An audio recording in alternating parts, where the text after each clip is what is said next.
High in the Japanese mountains, northwest of Tokyo, exists a small village called Namoku. It's quiet and beautiful. Its picturesque mountain walls and small Japanese home look like something straight out of a Ghibli movie. But this village is under a threat.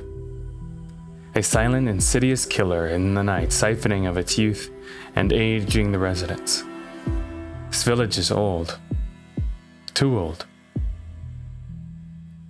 Namoku is one of many beautiful, sublime villages facing extinction. 744, or 43% of the municipalities in the island nation, face extinction, where the population will drop to the point where they'll cease to exist by 2050. Within this countryside exists the Akya, which translates literally to empty house, an abandoned home that dot the entire countryside landscape. And this issue only continues to worsen. By 2038, some studies have suggested that nearly 1/3 of Japanese homes could be empty. The aging of crisis of Japan isn't new. It's a story that began in the 1970s, and many individuals have talked about it. Although exactly is causing this is less talked about. What exactly could cause an entire nation to disappear?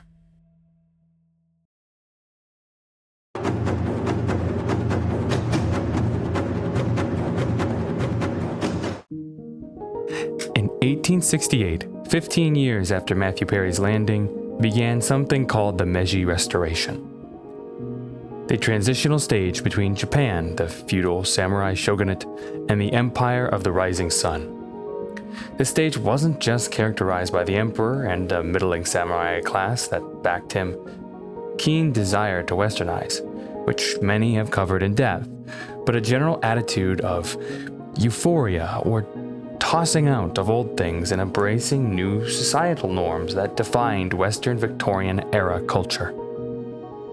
Japan basically said to China, "You are not civilized, he is." Japan tore parts of itself out to make room for what would make her powerful, rich, and first world. This period lasted around 30 years, to the 1890s. Japan loves Emperor Meiji, with a shrine dedicated to him in the very heart of Tokyo. Early Empire Japan copied the United Kingdom as much as possible, as they were the most impressive empire of the 19th century.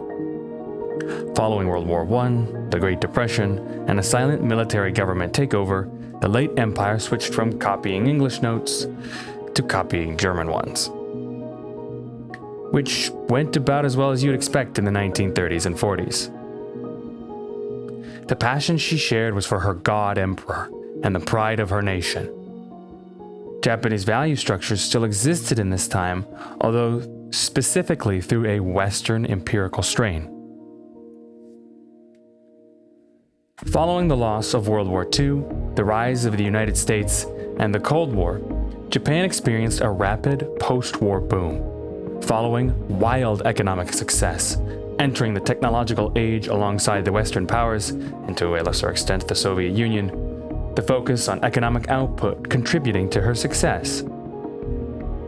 However, not seen was in 1973, a silent, slow death began. This year, the number of children per woman dropped beneath replacement. There wasn't a loud statement or a huge display, just a barely audible whisper. The country continued. The boom of the 80s and the 90s entered. Japan was quickly approaching the US in GDP until suddenly, right as the USSR collapsed, Japan's economy froze. Ever since, Japan has stagnated, growing minimally, if at all, often referred to as the lost decades. If you've been to Japan and tore yourself away from the comfort and beauty for a brief second, you'll see the aging. In the train stations, the vending machines, the fax machines, the buses, the taxis. And with the previously mentioned village an example, it's unlikely to stop. The idea that Japan has some futuristic technology or exists 20 years ahead of everyone else is a myth. But it manifests in more than just physical architecture.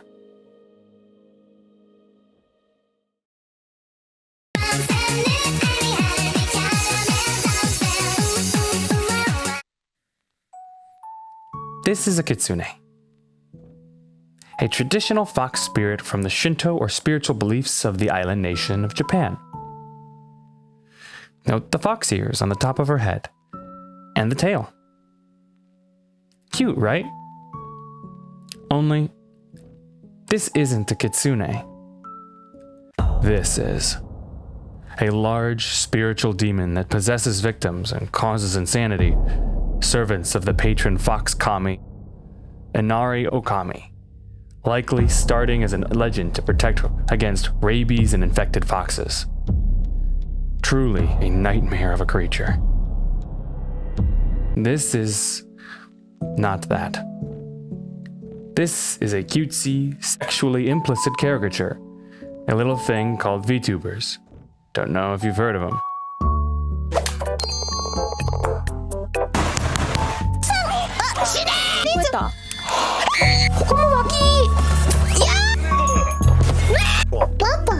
There are plenty of these anime-styled characters. This is a law. In Japan, those who obsess with these individuals' characters, figures, and games are called otakus. They are said to be growing in number, and a problem in Japan, though they're only part of this growing dysfunction. Bishoujo, another term one might come across, is basically the love by men of cutely dressed anime girls on some of these shows that are consumed. If you've ever noticed that only the girls' outfits change in the show, that is leaning into this cultural trend. Now, I won't diss anime specifically. Some of the greatest stories that have ever been told were through this medium. However, like all media, it reflects upon the society from where it was produced. I can't deny that the vast majority is garbage, cookie cutter, repetitive, uninventive, and sticks to popular, often cringe-worthy tropes. You have to remember just how large this medium is. Every waking moment, 24/7, 365, it'd take you at least 10 to 20 years to watch it all, and adding that they're still making more, you'd never get through it. Most of it isn't Demon Slayer, Death Note, or Dragon Ball.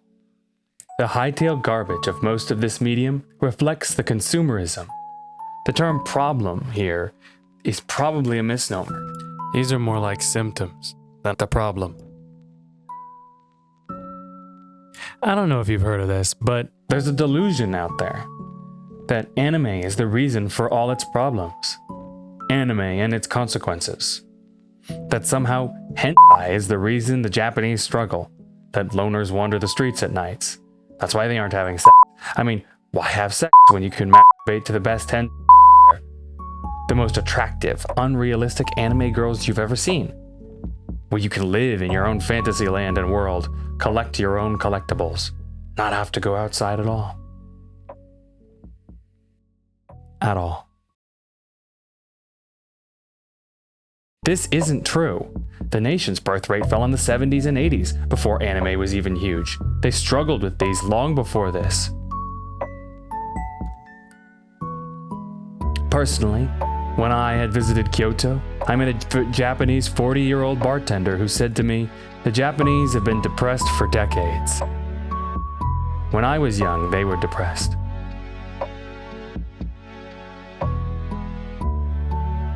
Used panty machines dot Akihabara in Tokyo, the center of this otaku culture, and are part of the lure to the city for tourists. Although used is probably the same term as used jeans in this case, having been many times, yes, they are very, very real. But who buys these? There's a known stalker and molestation issue within the island nation, the act called chikan, or the groping of young ladies in public. often in crowded areas and trains and buses.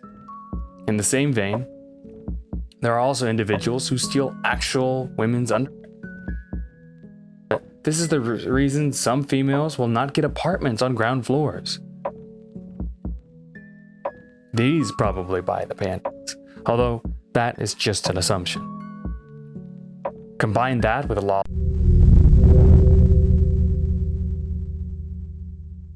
Hey, I'm making a point. Screw off. Combine this with a place. Really?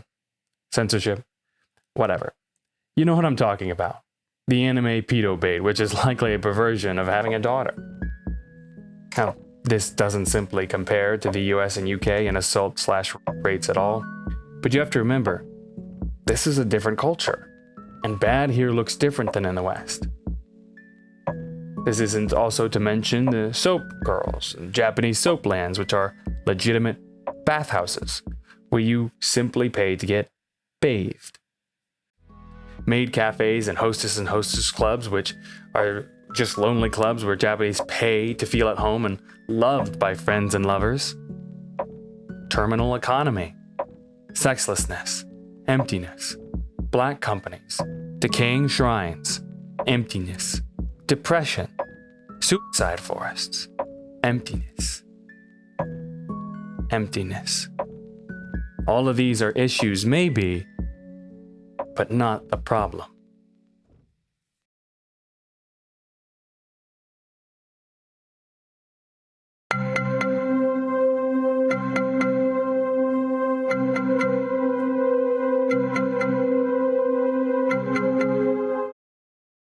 Children within Japan have mostly stable homes with both a mother and a father, as rates of divorce slightly lower.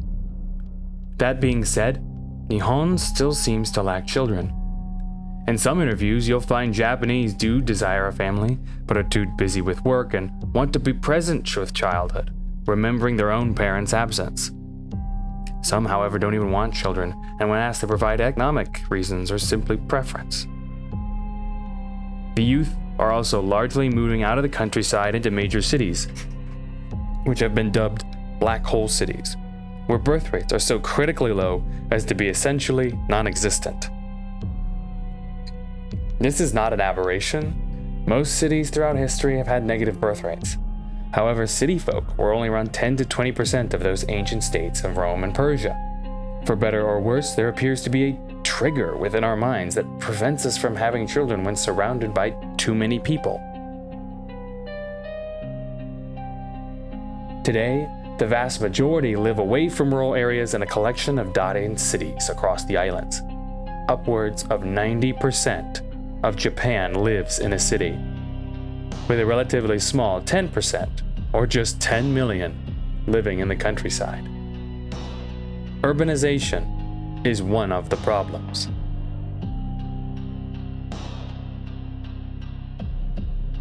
Healthy families give trust, a deep bond, decrease stress, depression, and soothes emptiness. Without children, part of the population slowly loses it. And how can you have deep personal relationships when you're faking it constantly to the vast majority of people that live within your city? Most people's issues only exist as a way to cope with the meaninglessness and familyless, connectionless lives they have. Creeps become more common in a society where sexlessness and childlessness plague the people of it. But people are driven to insanity when their basic need to breed is not met.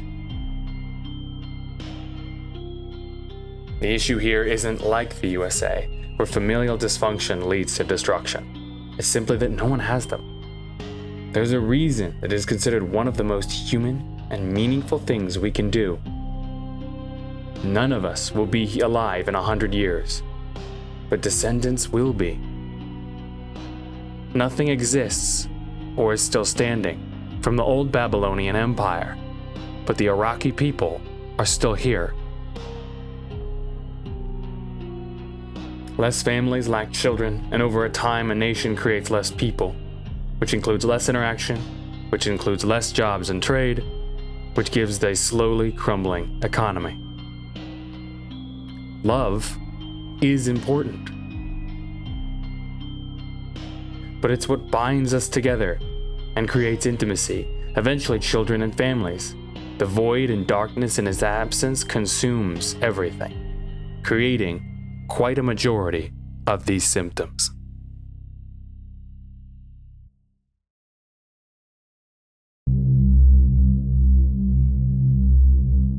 In the 1960s, a mouse experiment began with the aim of seeing how mammals react when given everything they need to physically thrive. There are plenty of videos out there explaining in depth this concept, this experiment, so I'll keep this brief. It was conducted between 1968 and 73, conducted 30 times. 6 initial mice were introduced in a pen that could hold 6,000. The population swelled to around 2,000 before the population growth slowed. The mice started to become increasingly violent, developing abnormal sexual behaviors and neglecting or abusing their own pups. It's been called a behavioral sink. Unbelievably, it got even worse. Mice couldn't form normal social bonds or engage in courtship, mating, or pup rearing. Male mice began overgrooming themselves. These were called the beautiful ones, and most female mice stopped getting pregnant. The utopia given to the mice eventually caused a reversion. The population started to decrease. Depressed mice wandered the streets at night, sleeping during the day, even allowing themselves to be victims of violence. Most mice gathered together and wouldn't do anything unless someone else did it first. Everything from sleeping to eating. And lastly, a collection of violent male mice, unable to breed, destroyed the colony, killing off the rest of the functioning mice. Now halfway through that, you probably picked up on the similarity with today. Eerily, even the graphs of mice population look similar to demographic graphs of most modern nations. Humans are not inherently logical beings. Even psychology says that humans feel first and think later. Even personally, individuals give others an inch, but give themselves a mile. Emotions and intuitions drive all our actions more than we'd like to admit. Japan in dating life does mirror these attributes in some ways. It is difficult to spot as relationships in the nation are deeply private matters that are not shared with the public. Japan's shame-based society is so obsessed with saving face that it's very, very difficult to know what goes on. But we do know a little.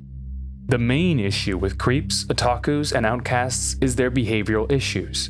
Being unable to socialize with others is crippling. It destroys community at all levels. Community, where a sense of belonging is lost on all of this, as the only thing that takes its place is consumerism. In this environment, there's no purpose for men. This is where hikikomori or herbivore men who've given up on sex and relationships, come from. More and more Japanese tune out the rest of the world, increasing the loneliness, increasing the depression, increasing the number of victims in suicide forests. This is where the vast majority of its obsession or obsessive behaviors with anime come from. They are simply a reaction, an escapism, a way to dream and live somewhere else other than the painful reality of going to work and being overworked. Dreaming of the friendships that they have displayed in the media they consume, or the relationships, whereas most do not have these. This is part of the reason why Americans loathe high school, but the Japanese adore it. The emptying of the Japanese countryside, the tuning out of people, hentai, stalkers, childlessness, taboo, and disgusting behavior are exacerbated by this problem. They are explained by this problem, and this is one of the largest contributors. However, there is a difference between us and mice. We can reason and believe in something greater than ourselves, although that's not in better condition either.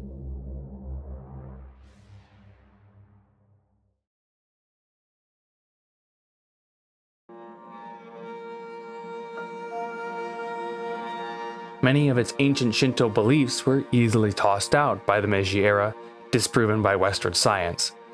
Although the barrier between irreligion and religion is still weak in this part of the world. The old spiritual nature of the land of the rising sun has been gone a long time, but you can still feel it if you're there. If you open your heart, you can still see it and sense it.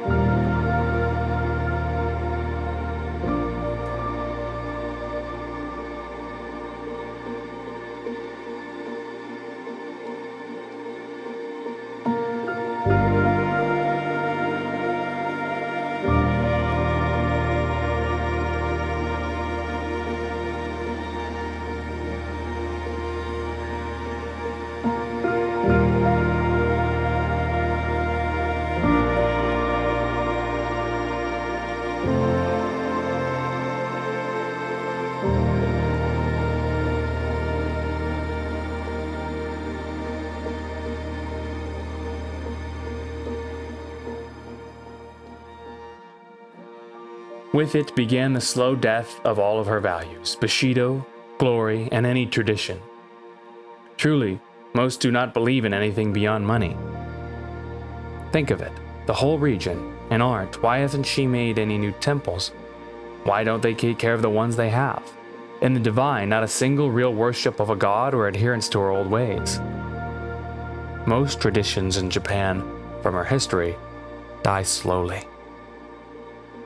Greeting individuals who move into neighborhoods is gone. Wabi-sabi, which is the ancient traditional way of thinking to meaning less is more, is also dying. A lot of cultural crafts and arts are slowly falling away. Single elderly men and women being the last of their ancient craft. Even creators, authors of anime, are nearly in their 80s, and I personally haven't seen a single one under 50 years old.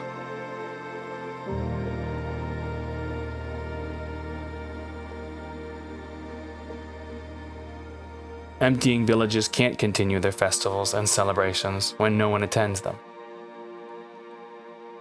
This is influenced partly by the other factors, but the attitude amongst the young, they disregard it.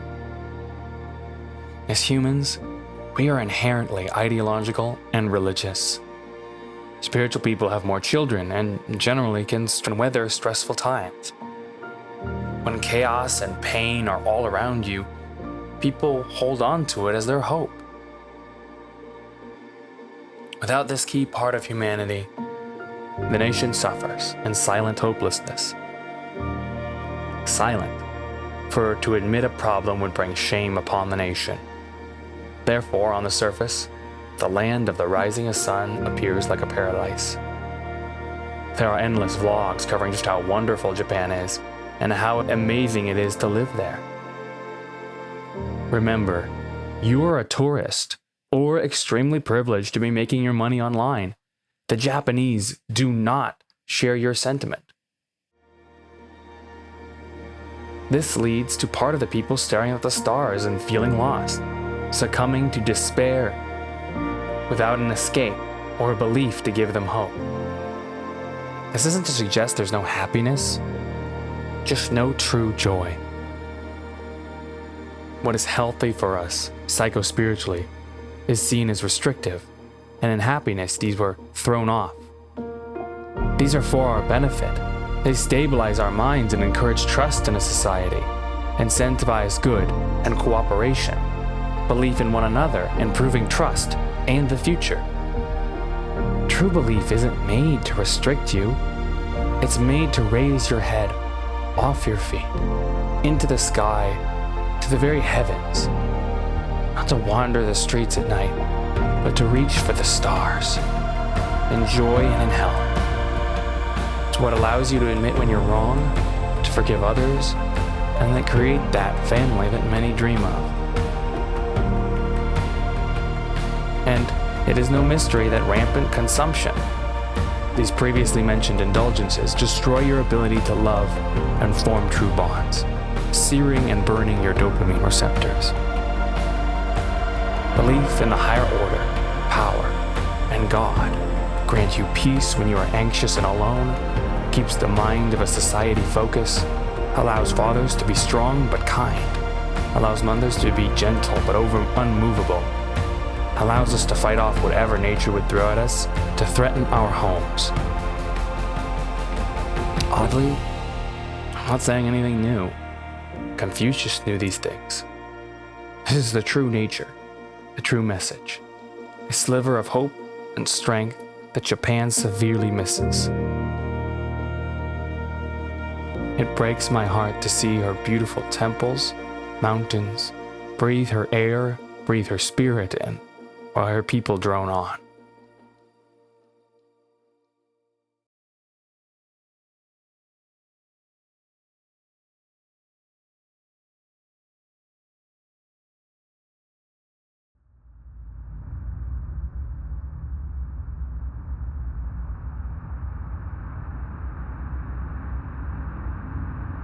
Aging so fast, Japan is considered past the point of recovery. Problems have dug their claws into it. It would take a major shift of the society to save her, and its results wouldn't be felt for at least 50 years, maybe even a century. But we aren't mice. These problems are correctable. It can be done. The nation can be saved.